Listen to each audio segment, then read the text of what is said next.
Welcome to Life After Fame podcast. Just imagine 70,000 fans cheering your name when you've scored the winning touchdown. Imagine standing on stage looking out at the crowd, rocking out to that chart-busting song you created. The applause and recognition you received for your masterful acting performance in that latest blockbuster movie. And then, one day, the cheering stops. This podcast is all about catching up with these stars of yesterday to find out where they're at now and who they are as people, beyond the stardom. This is a true human interest podcast about the people we loved to root for. And now, your hosts, Joe Mastriona and Joe Boglino. Welcome back to our podcast, Life After Fame. Today, we are honored to have a very special guest joining us. He is a former professional basketball player whose journey from college basketball to international leagues is truly remarkable. Born on December 27, 1973 in Houston, Texas, Ike Nwankwo is a Nigerian-American basketball player who has made an unforgettable impact on the court. During his college career at UCLA, he achieved the ultimate success by winning the national championship with the Bruins in 1995. This victory served as a stepping stone for his continued excellence as he pursued his professional basketball dreams. Nwankwo's unwavering determination and exceptional talent propelled him across the globe, playing for teams in Venezuela, Puerto Rico, Turkey, Poland, and Portugal. His skills were even showcased in the NBA, where he proudly represented the Miami Heat, Houston Rockets, Cleveland Cavaliers, and the Los Angeles Lakers throughout his career. Beyond personal achievements, Nwankwo's deep connection to his ancestral homeland, Nigeria, compelled him to proudly represent the country in international competitions such as the FIBA African Championship and the FIBA World Championship. After retiring from professional basketball, Nwankwo didn't simply walk away from the game. Instead, he embraced the opportunity to make a difference through coaching, establishing basketball academies in both Bangkok and Hong Kong. Through these academies, he continues to inspire and nurture the next generation of basketball talent. Today, we are privileged to delve into the experiences, insights, and stories that have shaped Ike Nwankwo's extraordinary basketball career. From his championship triumphs to overcoming challenges, he possesses a wealth of knowledge and wisdom to share with us. We also look forward to learning more about his current endeavors at Harvard. Without further ado, let's warmly welcome Ike Nwankwo to our podcast. Today, the episode under Life After Fame comes way of Coach Phil Weber. You might recall that we interviewed Phil a couple of weeks ago, episode number 3, I believe. So if you haven't checked him out, please do so. He's got a lot of wise words to share. And he introduced us to Ike Nwankwo. Ike, thank you for joining today and welcome to the seat at Life After Fame. Thanks for having me. We had a pretty unique conversation in preparation for this show backstage, and we want to dive right into that. You said something I think is quite profound and a little surprising as I think about my own relation to what you said. You talked about, I love the struggle. Struggle is beautiful. I have a suspicion that a lot of people will go, what did he say? So talk to us about that as we look at your career and your journey over the last 40 plus years about the struggle and how you've embraced it and what you've used it to be who you are today. No, thank you. Yeah, it's interesting. After our conversation, I remembered my mother. She had this saying, and it really stuck with me. And I think about it all the time when I go through life and some of the experiences I had. But she said, my middle name is suffering. And so what that meant to me, she'd always say that whenever we'd have those tough moments and we'd be going through things and just basically saying, hey, I was built for this. I'm built for this. And so I feel like with me, that's the same attitude I take when things don't go my way, when I have disappointments. I just dust myself off and just get back in it. There's never any kind of feeling about why is this happening to me, or feeling bad about not realizing my goals. And so I think that's something that throughout the course of my life and like my basketball career, that has been one thing. I've had a lot of disappointments, and sitting back now on the other side of it, I'm not necessarily like looking at like these great amount of like achievements of things that I set out to do when I was a little kid, dreaming about playing in the NBA.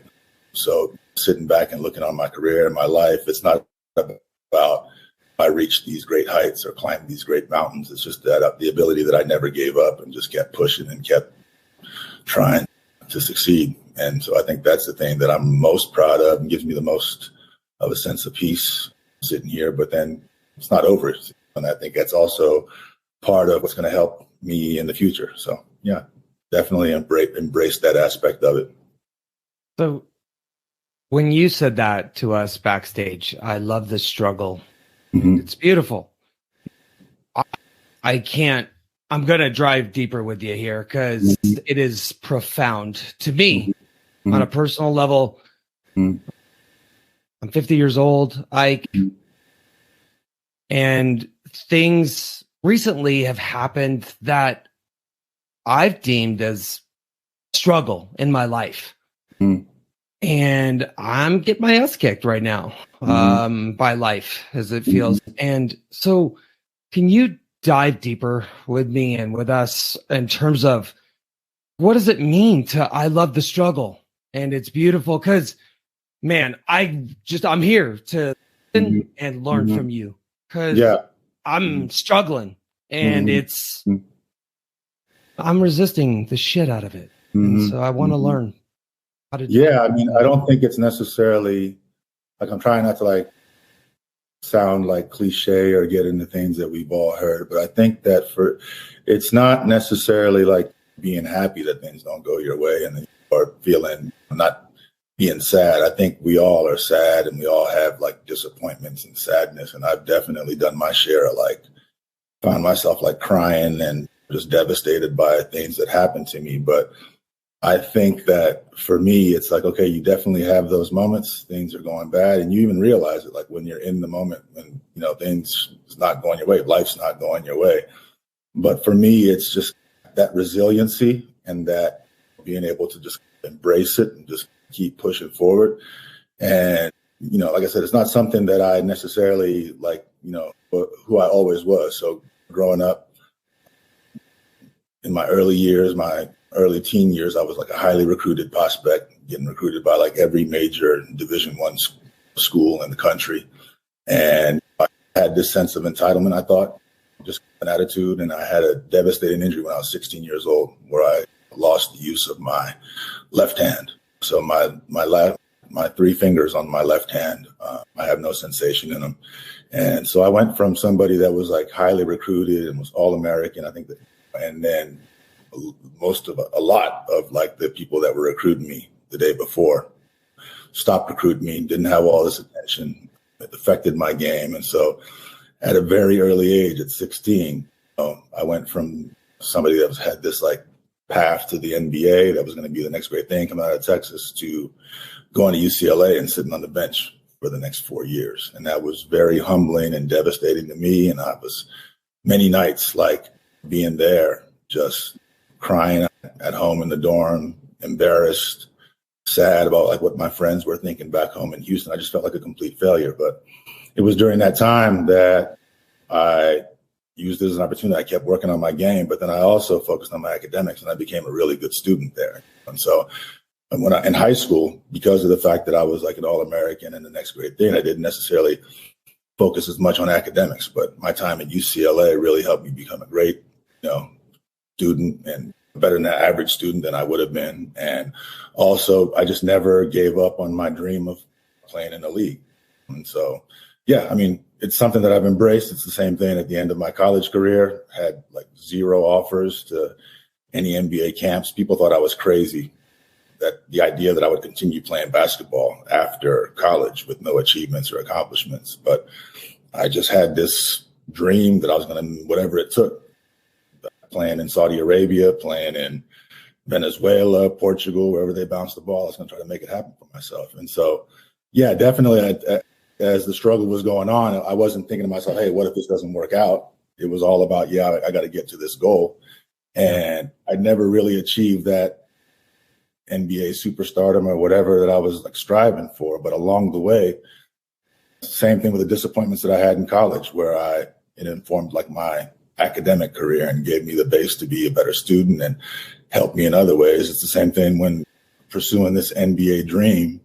I find myself now at the end of it, at the other side of it, I'm able to speak 3 languages. I've had some amazing experiences in some other countries that I probably would have never visited if I would have played any. Is that what makes the struggle beautiful for you in your mind? Absolutely.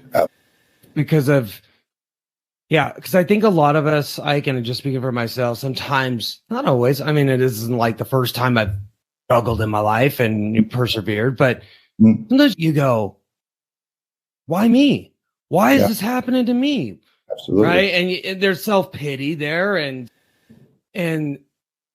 so maybe but then when you do get through it, it's crazy too. Cause we've all gotten through the struggle, and then you do look back and you have that really good perspective and you're like, oh, because of that, what I struggle with the struggle, ironically, is all of a sudden I forget those moments. Like, you're meant to struggle because there are certain lessons to learn, and there's certain things that, like you said, came out of it. You learned to speak 3 different languages, and you traveled all over the world because of the struggle. And it's unfortunate what happened to you, but it's part of life, right? I think for all of us. And that's why I wanted to really talk to you more about like that mindset. Because I think if you can have that mindset that we're meant to struggle and that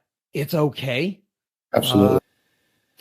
I loved how you put it. I hadn't heard anyone say that it's beautiful. That's why I really wanted to dive deep with you, because this podcast also is, just so everyone knows, it's also self-help for Joe and I at times. We want people to relate. Welcome Mike, our therapist. Yeah, exactly. Yeah. Welcome to the therapy session. But we realize that we're all human beings.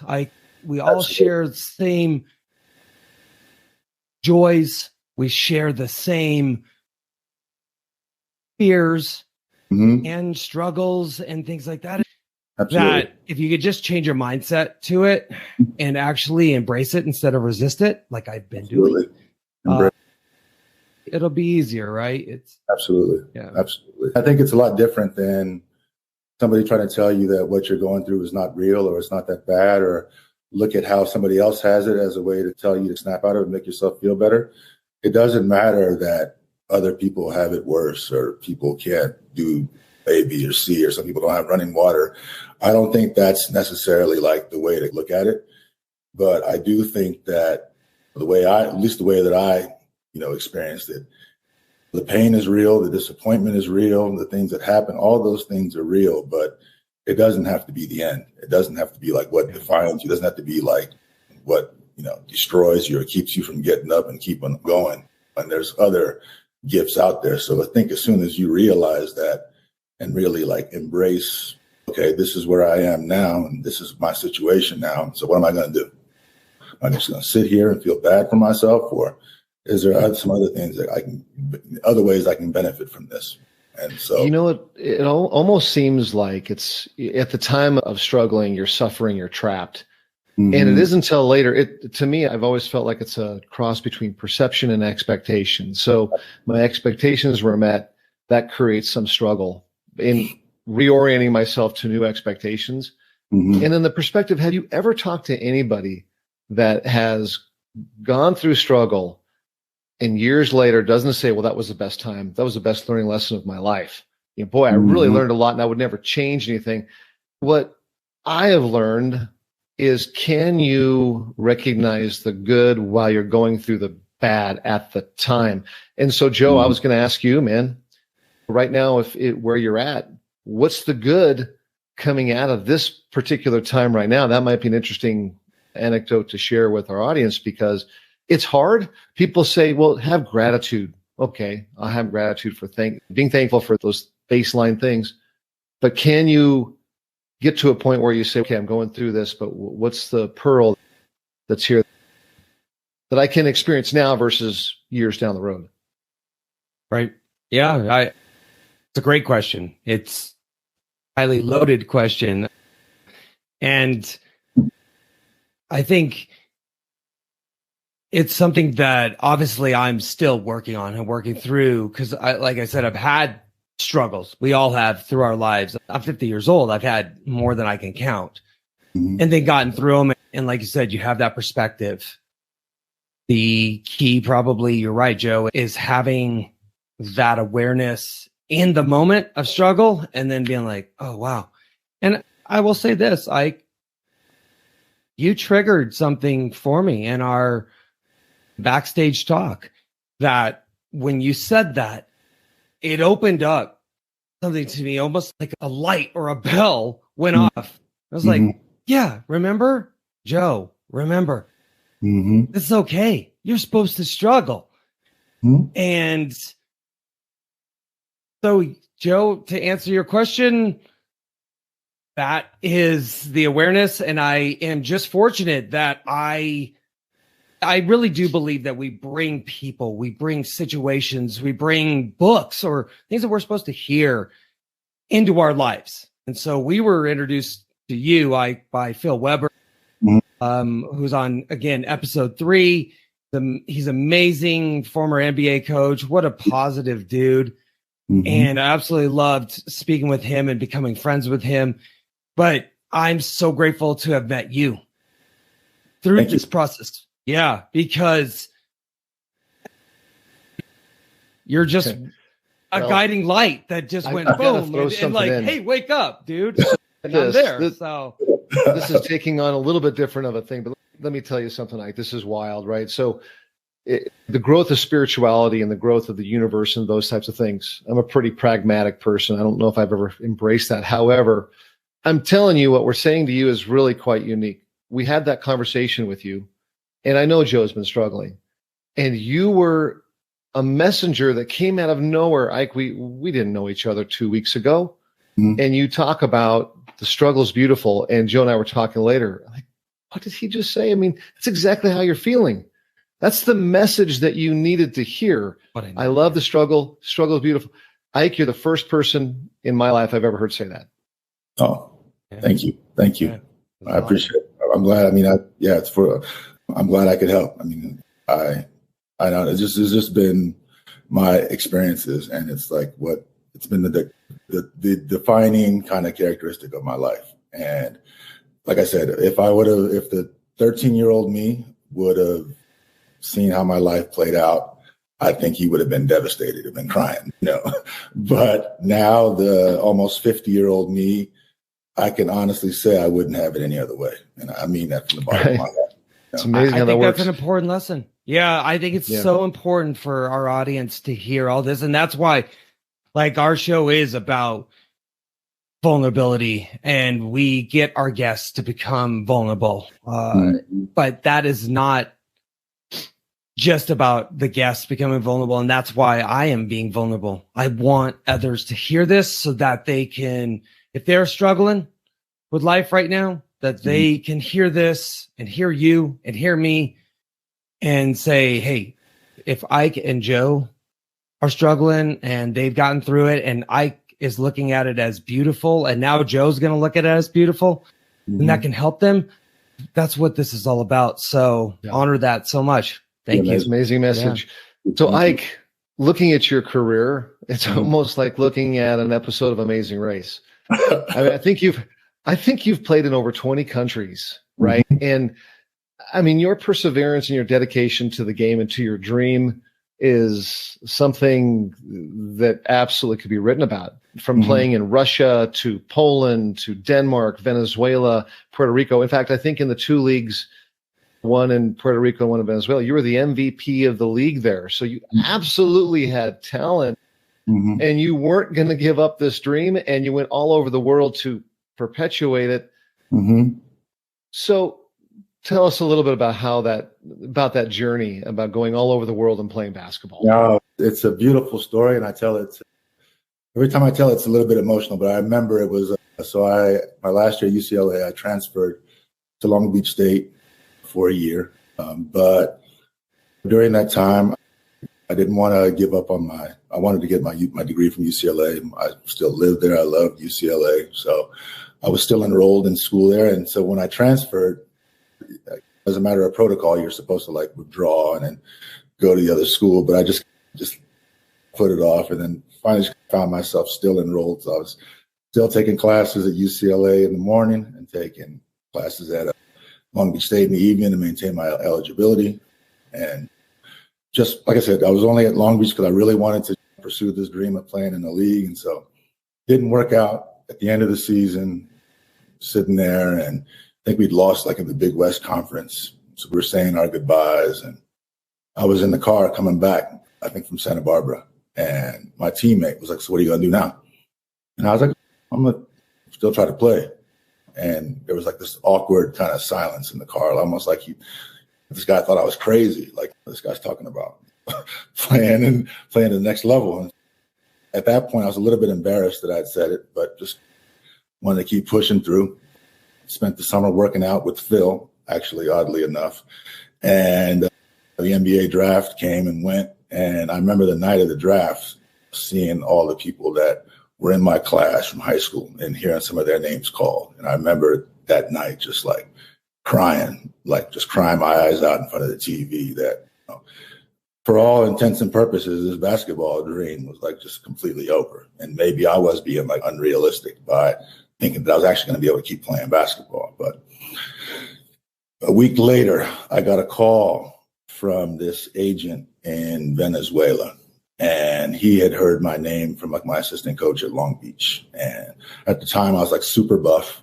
I didn't have any stats of any type of note.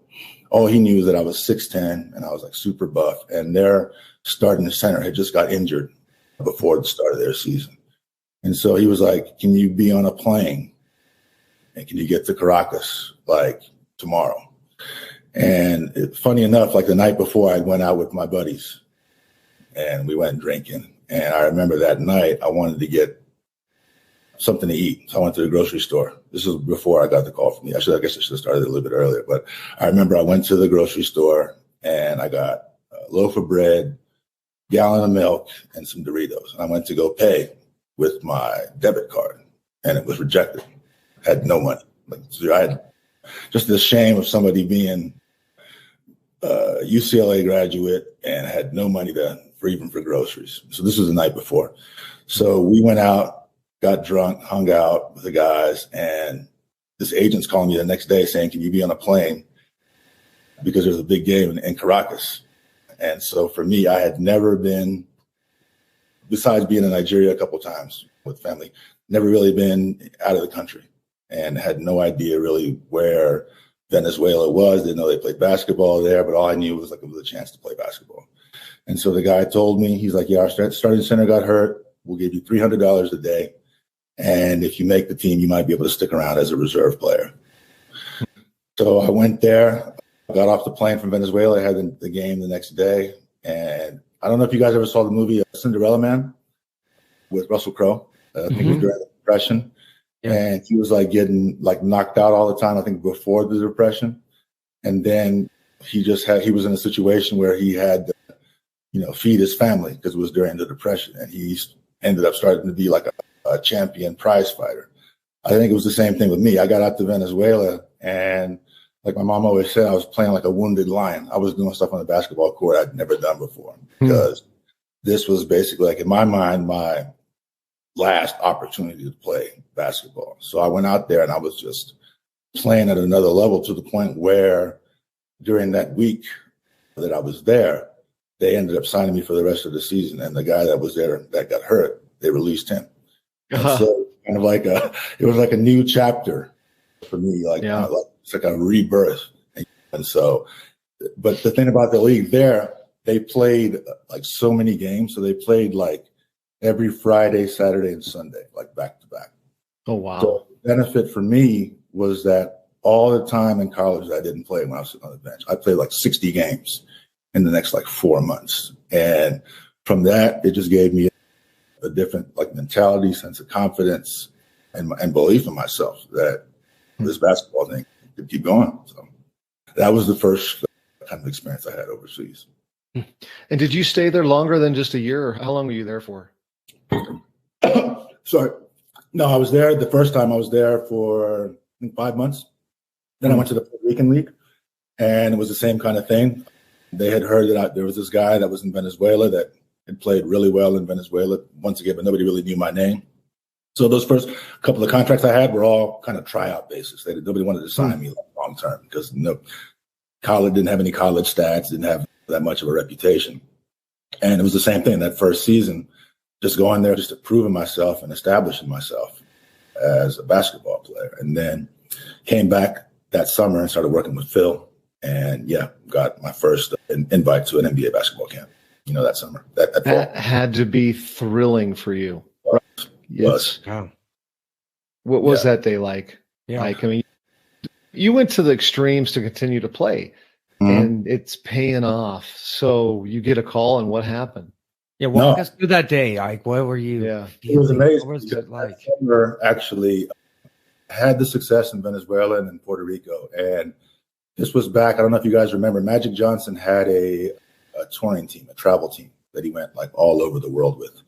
So he went to Brazil, he went to Europe, and so I didn't get any offers or any calls, like any invites to the camp. So I was working with Magic with his team, and I was going to go. They were planning a trip to Brazil or whatever. So I was practicing with that team, and I think it was just like randomly, once again, one of those random moments, I get a call from the Dallas Mavericks. I think one of the agents had saw me in the summer league. Somebody had saw me in the summer league and asked if I'd be interested. At first, they asked if I had an agent, which I didn't. And so I had to get an agent. And they said, would I be interested to come to camp? And I was like, are you kidding me? And so you don't know, I guess. I mean, for me, it was huge. It was tremendous. But an invite to vet camp was not like the you made it moment, but from my perspective, it was. So I was just over the moon to get that call. It's the next step to making it, right? And we've talked to other guys on here that have talked about growth mindset, which is imperative. I think it's Coach Phil Weber has talked about growth mindset, which is a great lesson. Because I think you had a couple cups of coffee, as you had mentioned in our backstage, with some NBA teams. So someone from the outside could look at that as, well, he wasn't successful. And I was looking at your story going, he absolutely had tons of success. One, he had cups of coffee with the NBA. That is like 1%ers in the world. The other part was because you didn't necessarily make it to the NBA, it pushed you, and you pushed yourself with your resiliency. You played on 20 different teams in all these different countries. Was it 20 different countries, Ike, that you were in? Close to that, right? Exactly. That, in my mind, I mean, there's people that would kill to travel like you did. I find that as success. You learned to speak 3 different languages. You learned perseverance. And I think this mindset and this belief that you have that the struggle's beautiful came from that, which in my mind is success. Thank you. Huge success. Yeah. Thank you. So you also played in Bangkok. And talk to us about that, because I know you have some cool endeavor that you built there, and share that with us. What happened? Yeah. So the last stop on that basketball journey was in Thailand. So I was 36 at the time, I believe, and career was coming to an end. I just played with the Nigerian national team the summer before in the FIBA World Championships in Japan. And our guide, he was based in Thailand. So he and I formed a bond, had a great time with him. And he said, if you like it over here in Japan, you got to come check out Thailand. It's a beautiful place. It's a great place. Come check it out. And so, when I was there visiting him, it was the first year that they started the ASEAN Basketball League. And it was the first professional basketball league in Thailand. And our team was the Bangkok, what was the name? Thailand Tigers. That was the name of our team. And so I was there. I had those cups of coffee on my resume and other things on my resume. And they're like, yeah, this guy's already here. Why don't we have him play on our team? So I was there for the inaugural season. Team did, relatively well. But at the end of the year, it was time for me, I realized it was time to hang it up. And so I was at one of those points in my life where I was really worried because I had this amazing ride and this enjoyable ride playing in all these different countries, but I couldn't play basketball anymore at a high level. And so it's like, whereas somebody who has been a lawyer for a long time will always have a job, or a doctor will always have a job because they have that experience and those qualifications. I didn't really have anything that was going to help me in the real world where I could come in and say, okay, I'm going to be able to do this and be able to make a living. And so I was really worried and concerned about my future. And so I decided, I'd always thought about going to law school. And that was something I'd always toyed around with, especially when I was at UCLA, thinking about what I was going to do if this basketball thing didn't work out. And so I thought, you know what, I will commit to going to law school. I love it here in Thailand, so I'll stick around here and study for the LSAT for a year in this beautiful country, and I'll study on the beach, and it'll be just like this great experience. And so that was like my mindset. I mean, I think that was part of it, but then I think the other side of it was I didn't want to come home a little bit because I was a little bit like embarrassed and, well, what are you going to do now? And so I think the fact that I was in paradise, and so I was like, I'll just stay here and study for the LSAT and come back to the real world next year. And so this was in 2010. And as I was studying for the LSAT, one of the athletic director at one of the international schools, one of the bigger international schools in Bangkok, was a fan of the Thailand Tigers. And so he knew that I was in town, and he invited me to come and speak to the kids at one of the basketball camps they were running.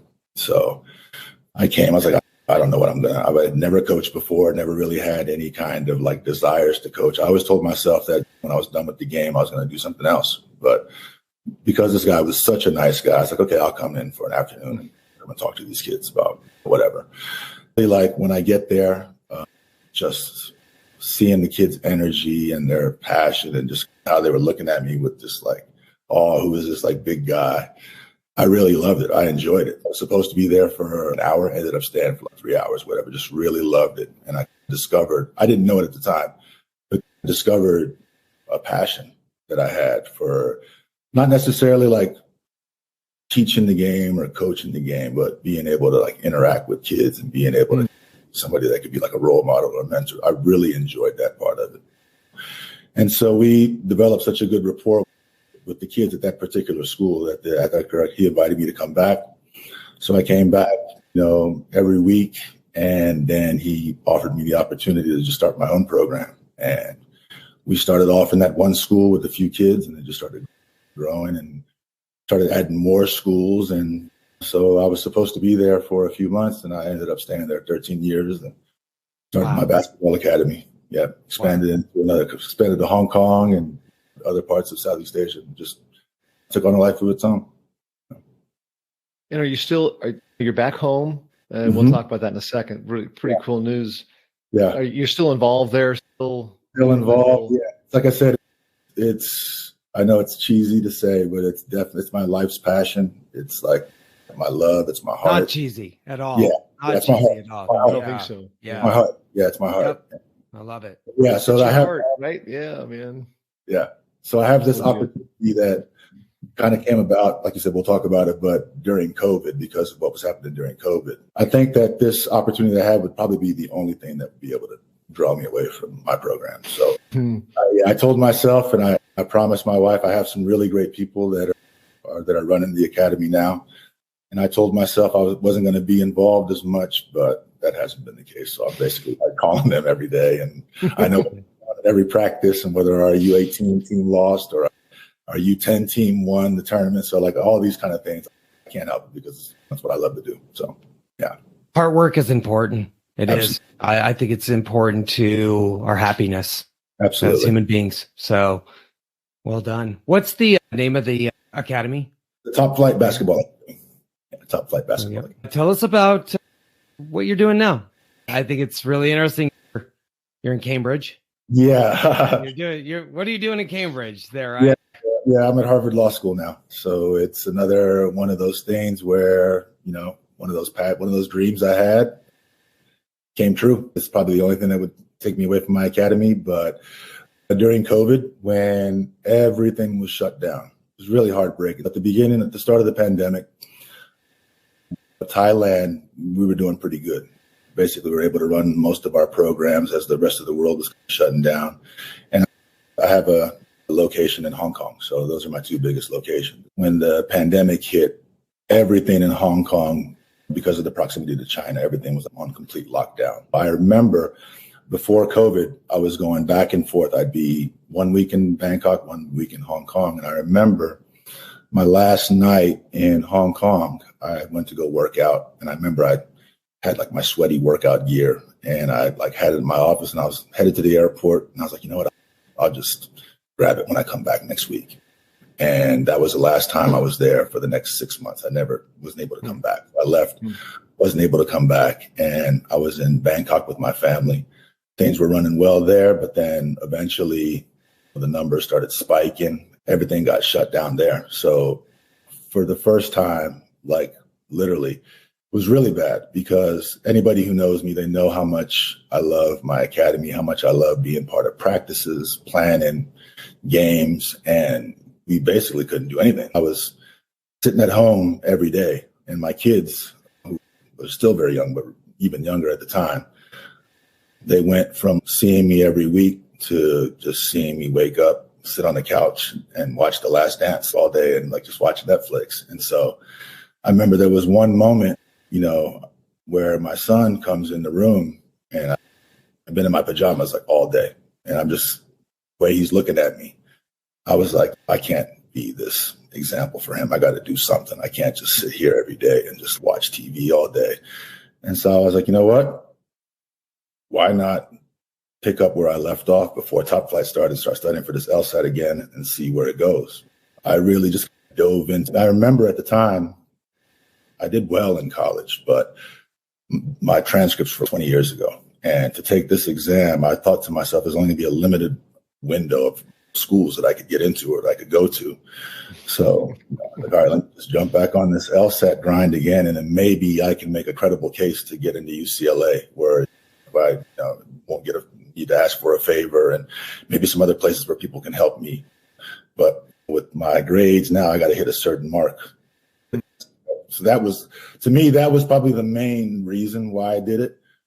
Hold on just 1 sec there. I want to just stop right at that moment because what you just triggered, right back to our initial conversation, almost all of us can relate to the struggles that COVID brought us. Some way more extreme than others for us, but we all struggled in that moment. And without that struggle that you just went through, sitting on the couch, you're not at Harvard.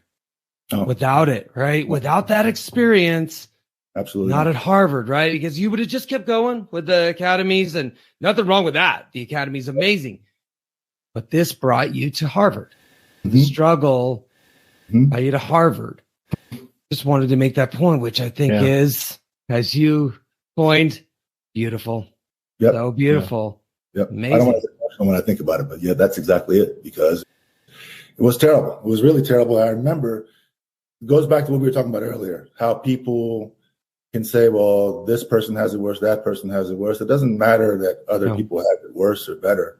It's about what you're going through. And I just remember that feeling you felt like I felt really useless. I was looking at myself once again, like, wow. And I don't think at the time, I don't know how you guys felt in the States, but there was no timeline for when this was going to be over. No, and so right. I it was going to go on forever. Totally out of my, and that's the other thing that's so frustrating. And so for me, when I think back on it, but it's just, what am I going to do now? How am I going to take care of my family? What am I going to, and it's the same kind of thing from 13 years ago before I started the academy. Okay, what do I have on my resume? Basketball coach or academy? So what's that going to mean in the real world? And so, like I said, we all, during those moments, it wasn't that I was like stronger or smarter or whatever than the next guy, because it was real. It was the disappointment, the pain, everything, the sadness. It was terrible. And even when I think about it now, it's terrible. But like I said, that's the beautiful thing about it. If that didn't happen, just like if my injury didn't happen, there's no way I would have contemplated like being at Harvard Law School. Even saying it, it's like a dream. And so I think for me, that once again, it just goes back to the defining characteristic or the defining whatever theme of my life is that what are you going to do in those moments? And I made the conscious decision, not because I wanted to study to get into Harvard. I just didn't want my boys to see their dad be sitting on the couch watching TV all day. Yeah. It's going to be interesting to see your boys. That's where it'll be great to watch, because the examples are the greatest teachers versus you can talk all day long. Really fascinating. You're finishing up your first year in the 3-year program at Harvard. I wanted to at least mention the website for Top Flight Basketball Academy. What's the website? It's topflightbangkok.com. Topflightbangkok.com. We want to finish this with a question to you. Okay, sure. Like, so if you were to sit down, reflect on your life and your stories, and you had to write a book, what would the book be about? I don't know. Maybe The Beautiful Struggle. That might be it. That might be a great title. But I think whereas I would have thought the book would have been basketball, I think basketball would have been not the main theme or the main part of the basketball of the story. I think it might have been a vehicle to tell the story. But I think that as much as I love the game, which I do, and even with my academy, it's a basketball academy, but I think it's about resiliency and everything that happened to me along the way. I think would be a far more interesting story than those moments when I played with Kobe or this guy or that guy, because I think, once again, for me in particular, it's not about the basketball achievements or the exploits or the awards. I think it's just that drive to pursue that dream. And I think it can be, for anybody, it could be whatever that dream is. It's not about achieving it and being at that mountaintop. It's about everything that you go through along the way. So that's what the book would be about. We'll be looking for that. It'll be a great story. Well, and you make a good point here, Ike, just to wrap up. Yeah. What we do in life in terms of our profession or even our pursuits isn't what defines us solely. Not at all. We're so much more than Absolutely. our profession. If you're a real estate agent, if you're a lawyer, if you're a basketball player for the NBA, if you're a teacher. I'm not saying that it's not an important aspect, but it's just one piece of the puzzle of who we really are. And you define that. And I think I can see it in your eyes. You embrace that, which is amazing. Because, when we can embrace that we're more than a profession, money, anything outside of ourselves, that's the key to happiness and peace. And so you're defining that. And I'm so honored that we had you on. Thank you. I really appreciate you coming here to Life After Fame, sharing your story and coaching me through my struggle. I appreciate you. Glad I could help. Thank you guys for having me. It's helped me too. So thank you. And that concludes our inspiring conversation with Ike Nwankwo. We are truly grateful for his time and the valuable insights he shared with us today.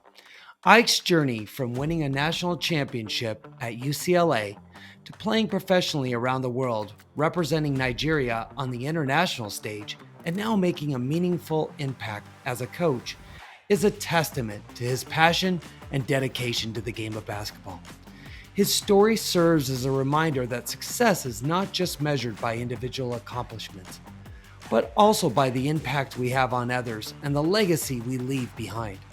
Ike's commitment to nurturing young talents throughout his basketball academies in Bangkok and Hong Kong is commendable, and we wish him continued success in his coaching endeavors. Ike's incredible outlook on life and the struggles we all face truly touched us as hosts here at Life After Fame. We hope you, our listeners, have found inspiration in Ike Nwankwo's story. Remember, Life After Fame is about finding purpose and using our experiences to make a positive difference in the lives of others. If you enjoyed this episode, be sure to subscribe to our podcast and stay tuned for more captivating stories of individuals who have forged their own paths in life after fame. You can visit us at our website at lifeafterfamenow.com. Thank you for joining us today. On behalf of our guest, Ike Nwankwo, I'm Joe M. with my co-host, Joe B. Until next time, keep reaching for your dreams and making a meaningful impact in your own unique way.